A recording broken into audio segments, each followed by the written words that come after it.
하나님은 우리하고 얘기하고 교제하고 같이 살기 위해서 그 방편으로 성경을 주셨다는 거죠.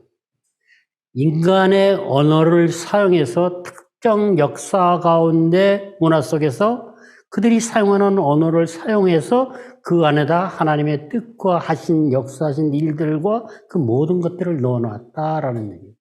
성령 안에서 반드시 성경은 가야 되는데 기도하고 이게 같이 가야 됩니다. 별개가 아니고 하나님이 계시하신 것들이 말씀과 역사 가운데 하신 일과 하신 말씀 메시지들을 인간의 언어와 문자를 가지고 어떤 문학과 문화적인 그 역사 상황 아래서 그 모든 것들을 사용했어요. 근데 요거 문법 여기까지는 사실 우리가 일반인들도 얼마든지 여기도 마찬가지. 그러나 여기는 신학적, 그러니까 하나님의 메시지를 받는 거는 의롭게 되고 우리가 크리스찬이 아닌 사람은 여기까지가 안 되는 거죠. 그러니까 여기까지, 그러니까 읽고 연구하는 과정 속에 읽는 방법을, 능력을 사용해야 됩니다. 왜? 이거 하나님 우리한테 가르쳤으니까. 어려서부터 간판도 보고 계속 읽고 보고 해석하는 가르쳐 왔어요. 그리고 성령 안에서 들으면 하나님의 메시지도 받을 수 있습니다. 그러니까 기본적으로 읽는 방법, 읽는 능력은 사용해야 된다는 얘기. 하나님이 책으로 만들어 주셨기 때문에. 근데 중요한 거는 그 안에서 하나님이 메시지를 하시고자 하는 얘기를 넣어 놓았기 때문에 우리는 그 안에서 그것을 발견해 가야 되는데 그 발견해 가는 방법이 뭐냐라는 얘기죠. 그래서 그 의미라는 얘기를 썼어요. 그 사랑하는 사람한테서 온 연애 편지와 길에서 주운 편지는 다르다. 정말 내가 사랑하는 사람한테 온 편지는 제가 사랑하는 사람의 마음을 알아가려고 거기에 맞춰서 읽으니까 본문, 그 편지 안에 있는 의도된 의미를 찾아가면서 왜 이 글을 썼을까? 이 상황을 썼을 때 사랑하는 그 사람의 표정과 몸짓과 이런 것은 어땠을까까지도 생각하며 읽게 된다라는 얘기죠. 그러나 길에서 주운 연애 편지는 내 기분대로 읽어도 된다라는 얘기죠. 그러나 하나님은 전자다라는 얘기죠. 사랑하는 우리한테 주신 편이니까 하나님은 그 우리가 성경 안에서 우리가 읽고 있는 본문에 의도된 의미를 발견해야 된다는 얘기입니다. 내가 결정하는 게 아니다라는 얘기예요. 일반 소설책 같은 경우는 내가 결정을 해도 돼요. 시 같은 경우도. 그러나 성경은 내가 결정하는 게 아니고 독자가 결정하는 거 저자가 결정해야 된다. 그러니까 하나님이 원저자고 인간 저자를 통해서 썼으니까 인간 저자의 의도를 알아갈, 의미와 의도를 알아갈 때 하나님의 메시지 의도를 우리가 알 수 있다는 겁니다. 그 과정을 통해서 뭐가 오느냐? 그 안에 넣어놓은 하나님의 메시지, 하나님이 우리한테 그 당시에 그 사람들한테 하고 싶었던 말, 그때 한 말이 기록된 말씀에서 살아서 하나님의 말씀으로 나인데 다가온다. 메시지. 그때 그것을 우리는 이제 성령 안에서 기도 가운데 그게 됐을 때 성령의 음성을 듣게 된다라는 얘기죠. 우리가 성경을 읽을 때 항상 이거 나한테 무슨 말씀을 하시지 이렇게 읽는 게 아니고 내가 읽고 있는 이 본문은 무엇을 의미했었느냐라는 얘기입니다. 의미를 기록할 당시 고린도 교회 교인들에게, 에베소 교인들에게, 마가복음은 마가 공동체에게 그들에게 무슨 의미로 그 얘기를 했느냐를 먼저 생각을 해야 된다는 얘기예요. 그래서 그때의 하나님이 주신 그 의미 속에서 하신 말씀이 지금 2000년을 넘어서 우리한테로, 나한테로 넘어와야 된다라는 얘기입니다. 그러니까 그게 누가 가능하냐? 우리는 가능하다 이런 얘기죠. 크리스찬은. 그리고 나서 이게 기록 당시의 의미를 묻는 거라면 이것이 넘어와서 무엇을 말하는가? 현재로 오는 겁니다. 지금. 이게 돼야 돼. 이게 바뀌면 안 된다는 겁니다. 바뀌면은 내가 지금 말씀을 받아가지고 지금 2001년에 나인데 준 말씀으로 그대로 받아가지고 얘기를 하면은 그 2000년이라는 갭 뒤에 있는 문화와 역사와 의도가 다 숨겨져 버리고 내가 편한 대로 내 목적과 내 욕심과 내 의도대로 자의적인 해석을 하게 되기 때문에 그렇습니다. 그래서 이 부분을 가장 강조하는 사람이 존 스타트 목사님입니다. 가끔 책에 보면은 해석을 하고 뭐 읽기 보면은 이 얘기를 먼저 하는 경우가 있습니다. 본문은 무엇을 말하는가, 본문은 무엇을 의미하는가, 했는가가 아니고 무엇을 말하는가, 의미했는가. 그러면 얘기가 달라집니다. 그래서 순서가 바뀌면 안 돼요. 무엇을 말하는가, 무엇을 의미했는가 이렇게 되면은 신학적 원리를 찾아가게 돼 있어요. 무엇을 의미했었는가 하고 무엇을 말하는가 되면은 메시지를 듣는 쪽으로 가게 돼 있어요. 엄청난 차이가 있는 겁니다. 근데 거꾸로 말을 하는 분들도 책 안에서 보면 이게 왔다 갔다 해요. 이렇게 얘기했다, 이렇게 얘기했다. 본문이 뭐를 말하는가 한 다음에 무슨 의미인가를 찾아가는 게 쉽기는 합니다. 익숙합니다. 그러나 그렇게 하면 우리는 원리를 찾아 적용하고 종교적인 행위나 이런 것들은 쉽게 변화시키고 갈 수 있을지 모르지만 제가 주장하는 로마서 12장 2절에 근본적 변화는 어렵다라는 얘기입니다. GCL의 핵심은 복음에 합당한 삶을 살기 위해서 GCL이 뭐냐면 이겁니다.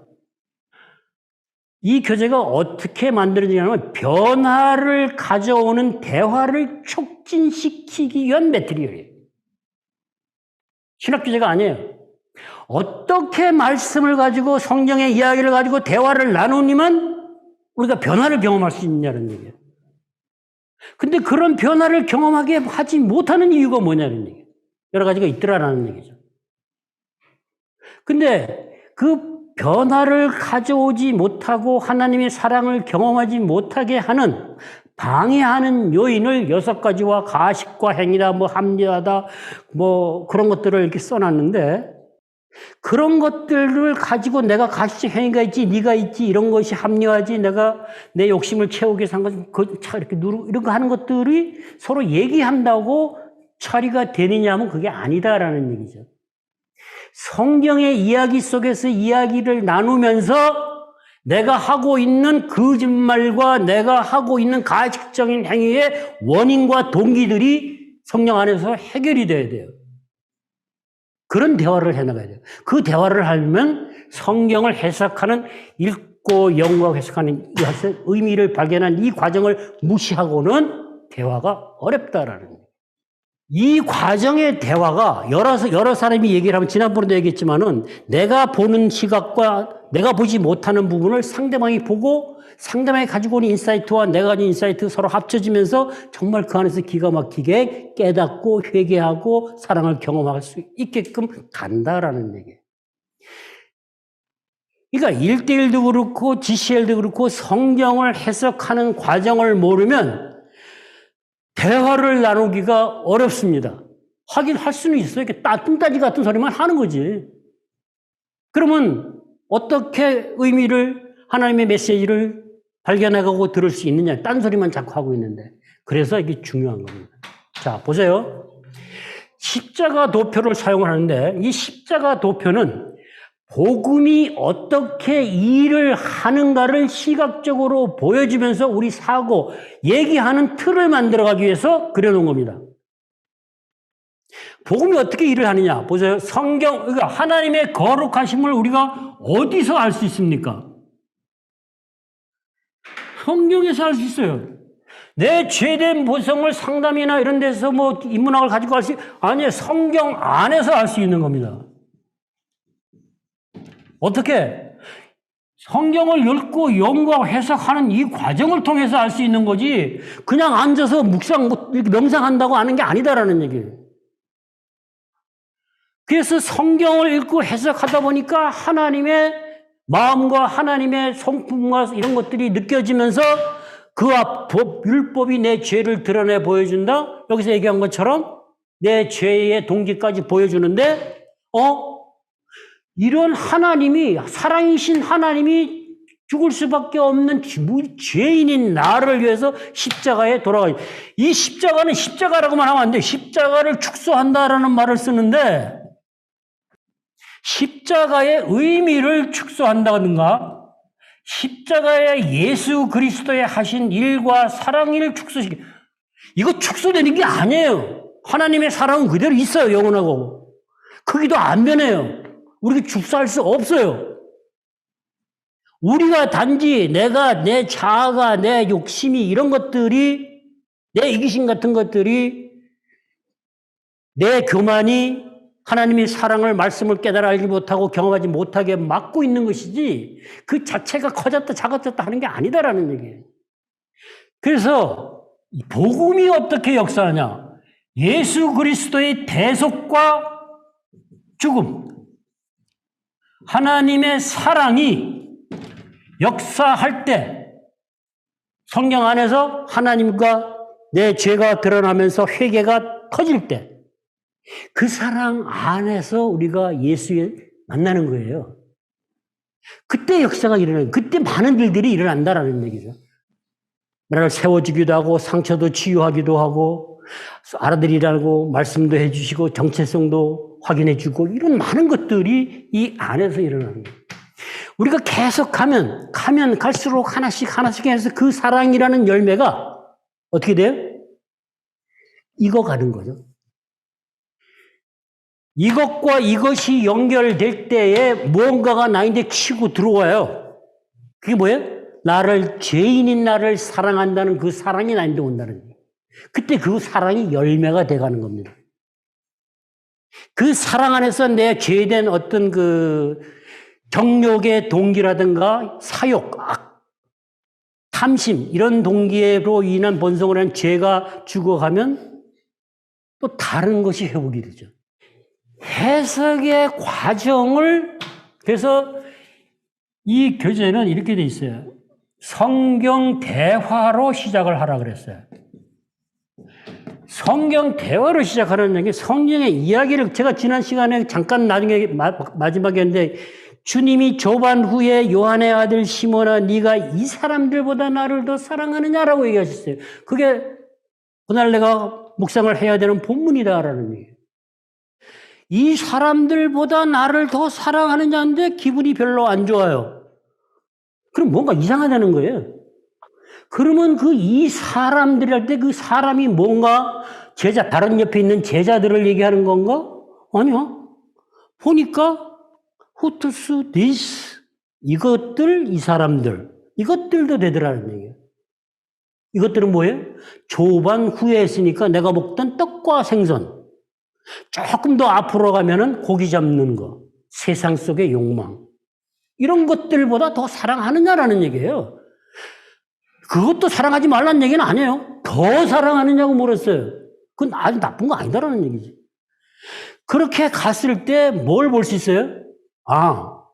주님이 그 당시 상황이 어떻게 됐어요? 제자들이 예수님이 갈릴리 가서 기다리라 그랬는데 와가지고 그냥 기다리는 게 아니고 옛날에 세상에 놀던 대로 욕망에 빠져서 고기 잡이하고 살고 있는 거예요. 그러니까 베드로라고 안 하고 시몬의 아들 요하나라고 옛날 이름 부른 거예요. 그 다음에 갈릴리 바다를 디베라 바닷가라 그랬어요. 그건 황제의 이름을 딴 건데 욕망을 상징하는 거예요. 그러면 내가 그것을 가지고 이렇게 묵상하고 읽고 찾아가다 보니까 뭐가 돼요? 이렇게 건너오면서 내가 지금 이 땅에서 살아가면서 주님을 바라보고 간다고 가는데 주님을 바라보는 게 아니라 세상의 어떤 욕망, 돈이든 명예든 섹스든 어느 쪽이든 그쪽을 더 바라보고 추구하고 있는 내 모습을 보게 하신다라는 얘기. 근데 내가 왜 그걸 추구하느냐? 이런 탐심, 욕심 이런 것들이 동기가 된다는 것까지도 보여준다라는 얘기예요. 그때 우리는 회개를 할 수 있는 거예요.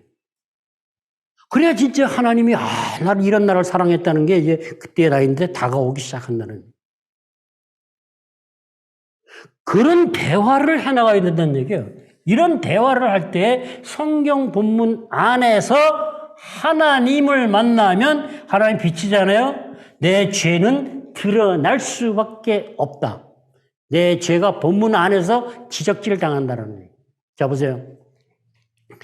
나단이 다윗한테 와서 하나님의 말씀을 전했어요. 다윗이 바세바 데려오고 우리와 죽이고 자기가 왕이잖아요. 왕이니까 뭉개도 되는 거죠. 그죠? 아닌 척하고 그냥 뭐 이 정도야 내가 얼마든지. 뭐 1000명도 건드릴 수 있는데 그게 뭐 대수야 아니고 깡 누르고 있는 거죠. 그냥 아닌 척하고. 그게 무슨 죄야? 우리가 부모들이 자녀한테 내가 부모기 때문에 이렇게 할 수도 있는 생각이라고 하면서 언어 폭력을 할 때도 있죠. 내가 부모다.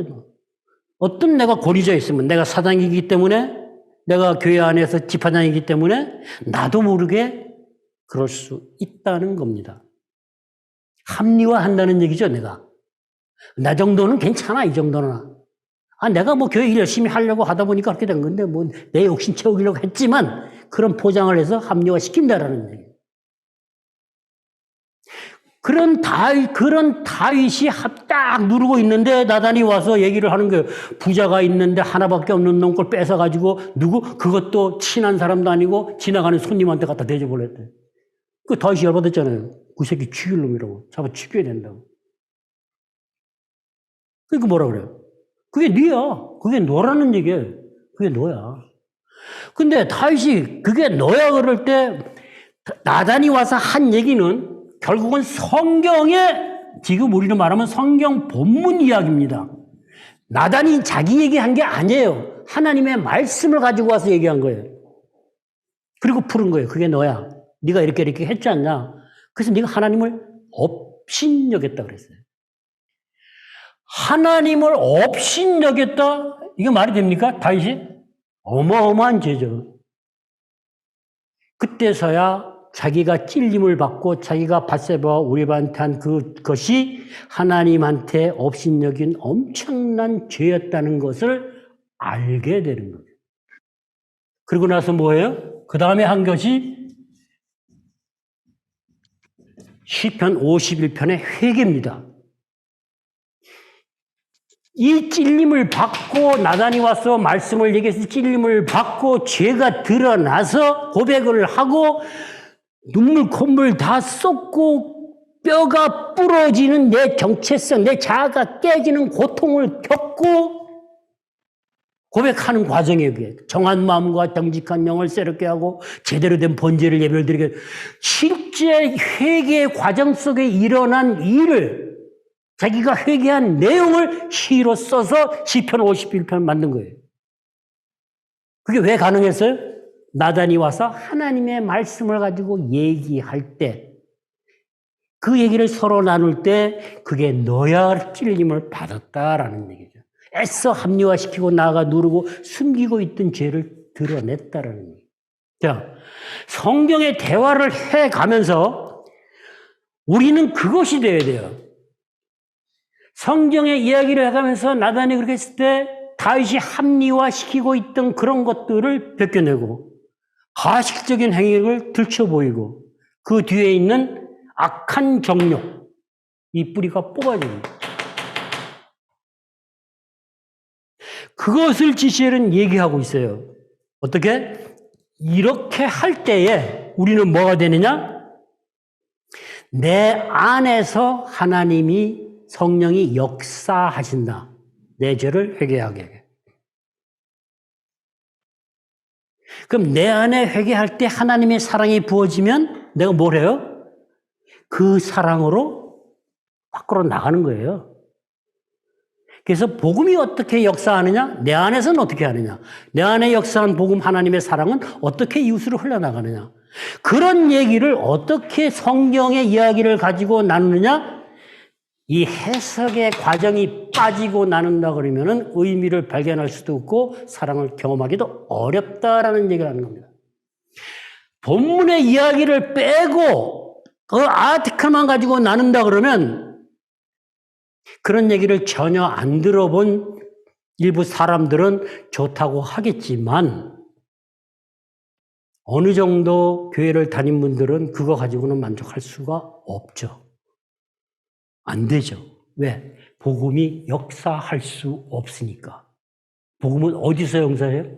하나님의 성경 말씀 안에서 예수 그리스도가 나와서 예수 그리스도 하신 일들이 성령 안에서 나인데 역사하는 거예요.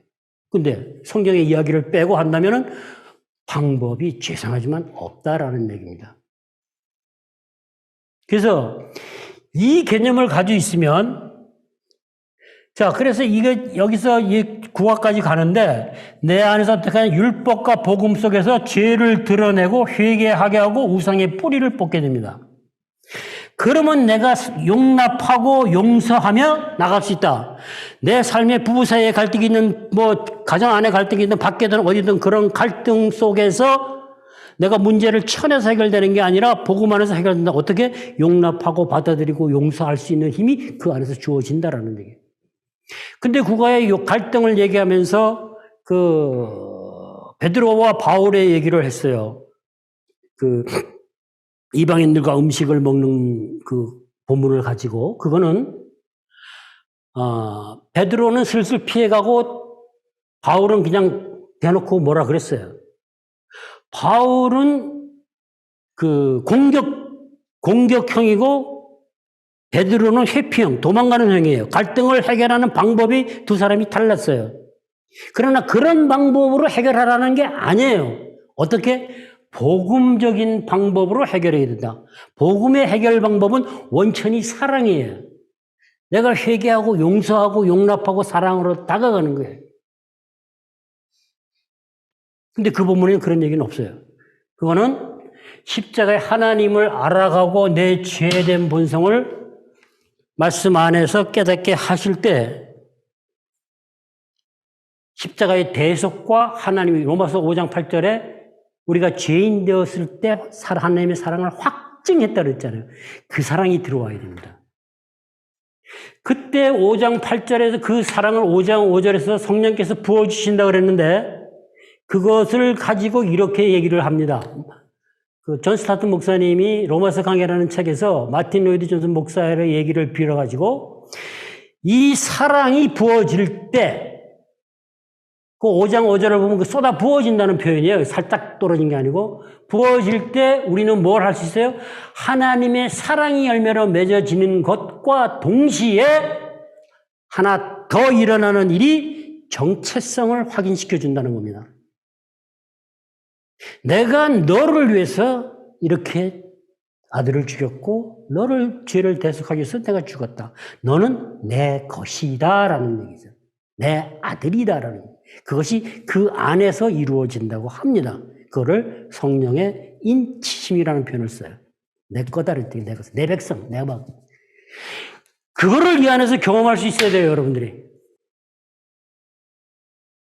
그리고 그것을 계속 사모하면서 말씀을 읽고 이렇게 가면서 의미를 발견해 가는 과정 속에서 하나님의 메시지 음성을 들어야 된다. 그 음성은 역사하는 힘이 하나님 자체예요. 그래서 우리가 변하는 겁니다. 그러면 우리는 어떻게 반응하냐? 임재 가운데 그냥 들어오면 그냥 순종하고 그냥 엎어지는 수밖에 없죠. 감사하고 좋고. 그러나 그것이 안 되고 살짝 어떤 이치나 원리를 깨닫게 했을 때는 그 깨달음을 가지고 내가 결단을 할 때도 있고 또 어떤 원리를 가지고 적용을 해갈 때도 있어요. 그러나 제가 지금 계속 얘기하는 것은 근본적 변화기 때문에 이 과정을 얘기하는 겁니다. 이것도 있고 이것도 있어요. 그러나 이것은 행동의 변화를 가져올 수는 있지만 근본적인 변화는 어렵다 하는 얘기입니다. 이 아줌마가 앞집 사람하고 갈등이 많았어요. 그죠? 그리고 성경도 많이 읽었어요. 그래서 알아요. 사랑하고 다가가야 되는데 안 돼요. 내가 그게 하기 싫어. 나하고 취미도 안 맞고 코드도 안 맞는 게 투성이에요. 그걸 심지어 죄책감까지 느꼈다 그러잖아요. 자, 이 아줌마와 앞집 아저씨가 그렇지만 남편과 아내 사이도 옆집과 교회 안에 다락방의 식구도 교회 안에서도 그런 거 많이 있을 수 있죠. 그죠? 그런 갈등이. 그게 좀 더 커지면 뭐가 돼요? 환란이 되고 조금 작으면 갈등이 되고 조금 작으면 이 아줌마처럼 이런 상황이 되겠죠. 그럼 억지로 할 수도 없고 하기도 싫고 자, 어떻게 해야 되느냐라는 얘기죠. 그래서 많이 괴로워했다 그랬죠. 그죠? 자, 우리가 율법이 원리를 가지고 하나님이 그렇게 하라고 명령했으니까 내가 해서 의지적으로 할 수 있다면은 너무 좋겠죠. 사실은. 이분이 로마서 5장 8절, 그러니까 로마서 5장 1절에서부터 11절을 읽었을 거예요. 그러면서 로마서 5장 8절이 자기가 묵상하고 다가왔던 겁니다. 우리를 향해 죄인 되었을 때 십자가에서 우리를 향한 사랑을 확증하셨다. 근데 그 앞에 뭐예요? 죄인을 위해서 누가 죽느냐는 얘기예요. 의인을 가끔 있지만.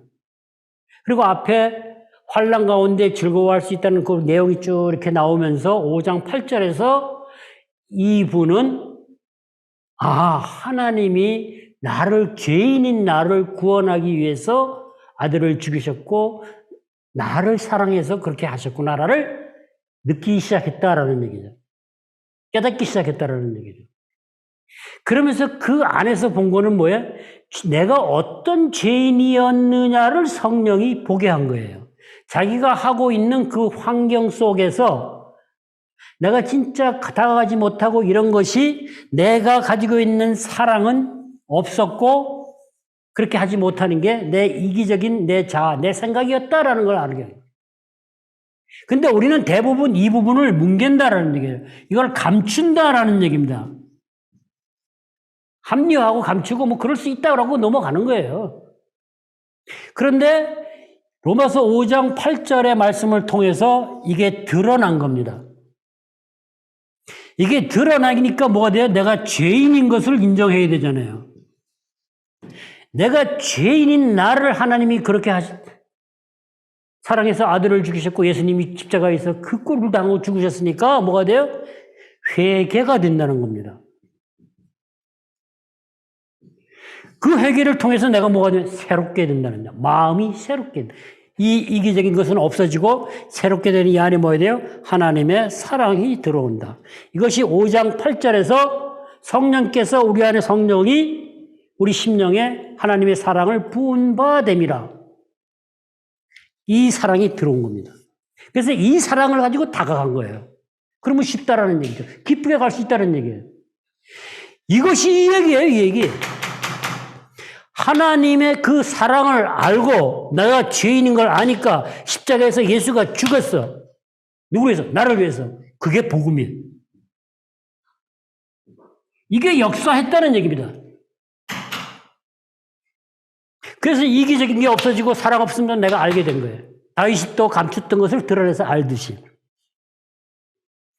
그러면 이러한 것들을 이기적이고 자기 기준적이고 조건적이고 이런 죄들이 내가 합리화하고 아닌 척하고 속이고 이렇게 있는 것들을 가시적인 것들을 어떻게 떨쳐낼 수 있느냐는 얘기예요. 서로 얘기해서 그게 없어지지 안 없어진다는 얘기예요. 그래서 그 얘기를 뭐라고 했냐면은 이 교재에서는 프리치라는 말을 썼어요. 우리 자신에게 프리치라, 설교하라는 거예요. 근데 이거를 선포라는 말을 썼는데 선포는 왜 프리치라고 말을 쓰게 되냐면은 이 사람들은 읽고 연구하고 해석, 읽고 연구해서 주해, 여기서 의미를 발견해가지고 이 메시지에다가 우리 삶의 환경과 이 시대에 맞게 살을 입혀서 전하는 게 설교입니다. 설교는 이 메시지가 빠지면은 그냥 내 얘기하는 게 됩니다. 그러니까 브리치라는 얘기, 우리 자신한테 이것을 하라는 얘기는 이 과정을 하라는 얘기예요. 이 과정을 통해서 직접 들으라는 얘기죠. 설교를 통해서 들은 게 아니라. 그래야 이게 된다는 얘기입니다. 그러니까 지금 1대1이든 지체일이든 이 성경의 의미를 발견해 가는 과정이 얼마나 중요한지 아시겠죠? 이게 빠지면 의미를 발견해 가는 하나님이 의도한, 인간 저자를 통해서 의도한 intended meaning이라는 것을 발견해 가는 과정 속에 이 메시지가 들어오지 않으면 설교자는 설교 못하는 거고, 사실은. 왜? 하나님의 말씀이죠. 메시지는 뭐예요? 전하는 말이잖아, 말. 그게 우리가 직접 받아보게 된다는 얘기예요. 주일날은 가서 목사님이 쫙 기가 막히게 가면서 우리가 은혜 받고 또 받아먹고, 집에 가서 큐티도 하고 성경도 읽으면서 또 들어오고, 그 과정을 계속 회복돼 가고, 그걸 또 서로 나누고, 내가 몰랐어, 못 봤어. 내가 또 더해진다는 얘기. 풍성해진다는 얘기 그 말씀이 자꾸 나인데, 제가 아까 요한복음을 21장을 얘기했어요. 그 15, 17, 16 다 해야 되는데, 일단 15절에 보면 더 사랑하느냐고 했을 때 베드로가 이렇게 했어요. 내가 사랑하는 줄 주님이 아신다 그랬어요. 나 그거 10년 지나서 알았어요. 그 말이 무슨 뜻인지. 몰랐어요. 제가 21장 15, 16, 17 때문에 맨날 며칠 울고 통곡을 하고 그랬는데 그 아시죠? 하고 베드로가 얘기하는 말 뜻을 몰랐어요. 제가. 한 10년 지나서 알았어요. 베드로가 왜 그렇게 얘기했는지. 물론 그 사랑이 주님이 물은 거는 아가페 사랑이고 필레오 사랑에서 형제간의 사랑이고 무조건적인 사랑을 얘기했는데 왜 그 사랑을 주님께서 아시오메 아시죠라고 했는지 몰랐다는 얘기예요. 10년이 지나도록. 그렇게 눈물 콧물 꺼지면서 그 하나님의 사랑을 경험하고 나서도 그게 이 얘기더라고요. 부부 사이에 아니면 지금 교회에서 오랫동안 친밀하게 지내서 부부 사이가 제일 낫겠네. 부부 자식간이나. 오랫동안 같이 살았어. 그래서 섬기고 사랑했어. 근데 어느 날 내가 당신 사랑하는지 알지라고 했을 때 무슨 얘기예요? 내가 온 지난 시간 동안에 내가 당신한테 한 게 있으니까. 그죠? 그대로 그거 얘기하는 거예요. 그러니까 베드로가 주님 온다고 뛰쳐나가고 뭐 자기가 다 배신 안 한다고 난리 치면 또 배신하고 했던 그 모든 실질적인 과정 속에서 자기가 한 그 사랑을 자기가 한 것을 주님이 안다라는 그만큼이다라는 얘기예요. 근데 나중에 보니까 헬라어의 원어의 뜻이 그 뜻이더라고요. 그러면 우리가 깨어있는 상식이라고 할 때 그게 맞는 거예요. 그죠? 그래서 성경을 해석할 때 뭐 특별히 아니 정말 자연스럽고 상식이고 문법에 맞고 수동태, 능동태 하면 안 되고 아까 얘기한 대로 그러므로 그랬기 때문에 앞에 게 원인이나 근거가 돼서 뒤에 거를 할 수 있다는 얘기예요. 내가 어떻게 변화를 받지? 근데 그러므로 변화를 받으라? 앞에 것을 때문에 할 수 있다는 얘기예요. 하나님의 사랑 때문에 내가 변화받을 수 있다. 그러니까 그 문법을 자세히 알아가야 왜곡되게 해석을 안 한다라는 얘기예요. 기본에 충실하면 우리가 이단 분별할 수 있어요. 율법적이고 문자적으로 하면은 문제가 많이 생겨요. 세대주의가 그거잖아요. 전천년, 후천년 하면 그래가지고 문자 그대로 놓고 내 마음대로 해석하는 거야. 내 욕심에 맞게, 내 필요에 맞게, 내 목적에 맞게 사용한다. 그 본문의 의도하고는 상관이 없다라는 얘기죠. 그래서 이 여자분이 해결한 거는 이 말씀이 로마서 5장 8절을 통해서 하나님의 확증한 사랑을 알고 사랑이 부어지면서 그 빛 가운데서 나는 사랑이 없고 나는 이기적이고 조건적인 내 내면의 죄된 모습을 보게 하셨다는 얘기예요, 성령이. 그래서 이게 빠져나가면서 사랑이 채워지니까 뭐돼? 마음이 새롭게 하는 변화가 일어나는 거예요. 그거 내 안에 들어온 그 사랑으로 가지고 간다라는 얘기예요. 얼마나 좋아요. 그 얘기하는 거거든요, 이게. 이 과정이 이분은 앞집과 나 사이의 문제지만은 부부 사이도 있고 형제 간에도 있고 이것이 조금 더 커지면 갈등이 되고 조금 더 커지면 환란이 됩니다. 그러나 그게 어떤 문제든 우리는 이 방법을 통해서 하나님을 만나고 경험하고 체험할 수 있는 이 도구가 되는 겁니다. 그게 십자가예요. 여러분들 십자가를 축소한다는 말을 참 이거는 그런데 그냥 십자가라고 얘기하면 안 돼요. 십자가에 예수가 있기 때문에 십자가 의미가 있는 거예요. 예수가 없는 십자가는 죄인이 매달려 죽는 도구일 뿐이에요. 그거는 아무 의미 없어요. 십자가 예수를 얘기해야 돼요. 예수가 왜 십자가에 죽었냐는 얘기죠. 왜 아들을 죽였냐 이게. 우리가 살면서 얘기하죠. 저 인간이 내 십자가였네. 요새도 시분들이 많이 쓸 텐데, 그죠? 저 인간이 내 십자가. 내가 어떤 문제가 큰 게 집에, 내 십자가야. 죽가서 버리잖아요. 인상 써가면서. 그게 왜 십자가가 됩니까? 그 옛날 사람들이요. 나 어떻게 그 말을 썼는지 아주 정말 오묘해요. 보세요. 십자가는 내가 지고 가서, 죄인인 내가 지고 가서 세워놓고 내가 매달려서 죽는 게 십자가, 도구가 십자가예요. 나를 힘들게 하는 사람이나 나를 고통스럽게 물는 환경이나 문제가, 그 문제를 통해서, 그 사람을 통해서 뭐예요? 내 죄를 드러내 보여서 죽이는 역할을 한다는 거예요. 그 문제와 환경과 말씀이 같이 말씀을 깨달아 하는 도구로 사용되면서 나를 온전케 회복시켜 간다는 얘기입니다. 그래서 마가복음에서 자기를 부인하고 자기 십자가를 지나는 얘기는 결국은 내가 내 죄된 본성, 내 옛자 거기서 죽음, 그것이 부인이 되는 거예요. 그게 제자의 삶이에요. 그거를 이 복음 안에서, 복음이 능력이 될 때, 복음이 역사할 때 성경을 해석해 가는 과정 속에 말씀을 바르게 깨달아 알고 의미를 발견할 때에 메시지가 나인데 다가오면서 쫙 펼쳐지는 겁니다. 어떤 때는 그냥 읽는데, 어떤 때는 연구할 때 그냥 깨닫고 다가오면서 그냥 그 새벽에 뭐예요? 본당이 환하게 비치듯이. 어떤 데는 그냥 그 말씀이 다가와서 가슴이 뛰어가지고 정신이 없더든가. 춤출 수밖에 없더든가. 왜 하나님이 다가오면 그렇게 돼요? 거기에다가 뭐 그렇게 됐는데, 그럼 내가 이걸 가져가서 적용해야지. 그런 게 어딨어요? 없어. 그냥, 아이고, 내가 여기 있습니다. 아이고, 예. 신나는 거죠. 우리는 그게 돼야 됩니다. 그러면 그 과정을 통해서 우리한테 주어지는 게 뭐냐? 이 사랑이 능력이 되지만 이때 주어지는 게 지혜라는 겁니다. 하나님이 주신 지혜. 내 안에 악한 정욕과 사욕과 이런 것을 쫓아서 무언가를 하려고 하는 사업이든 출세든 공부든 뭐든 하려고 했는데 말씀을 읽다 보니까 내 안에 이런 어떤 속에서 내 욕심이 잉태한 상처가 만들어놓은 그것 때문에 이것을 하려고 한다. 근데 이것을 해결하고 나니까 이 방향이 아니고 이 방향이더라라는 얘기를. 그렇게 길을 가르쳐 주는 거예요.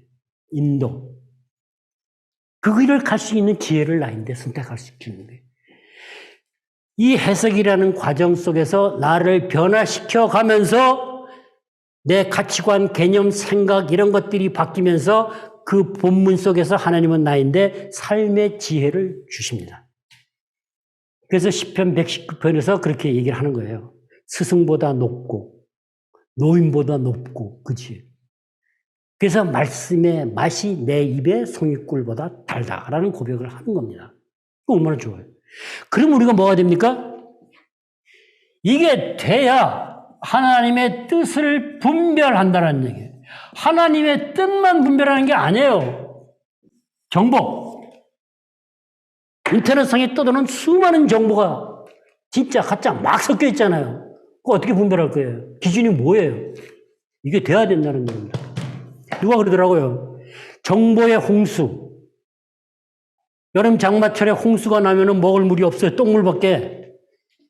정보의 홍수 속에 쓸만한 게 없다는 얘기입니다. 걸러야 된다는 얘기예요. 그거를 걸러내서 분별해서 쓸 수 있는 지혜를 우리는 성경을 해석하는 과정과 읽는 과정 속에서 복음 안에서 변화되는 과정 속에서 지혜를 구하고 얻어야 된다는 얘기입니다. 그래야 우리가 안 속아요. 거짓에 안 속는다. 엉터리 설교, 맹목적으로 아니다라는 얘기. 이제는 이게 얼마든지 누구든지 할 수 있는 여건이 허락되어 있다는 얘기입니다. 종교개혁 시대는 좀 어려웠어, 사실은. 그러나 지금은 핑계가 없어요.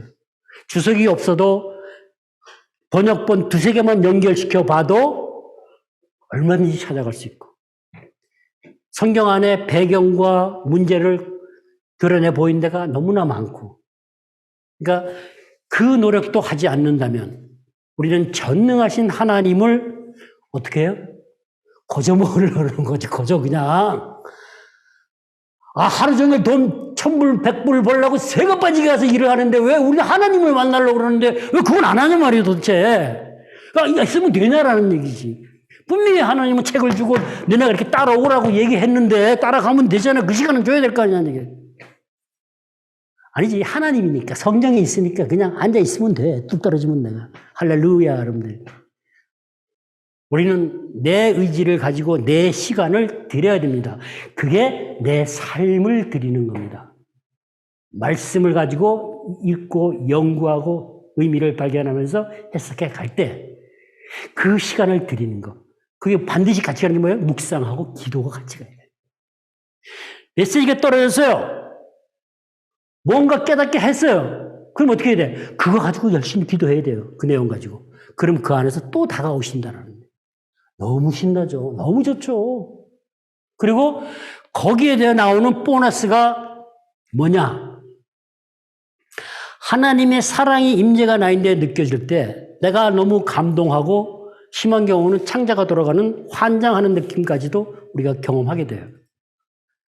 그 사랑 안에서 내 온몸, 영혼, 육의 모든 세포가 다 움직인다라는 얘기입니다.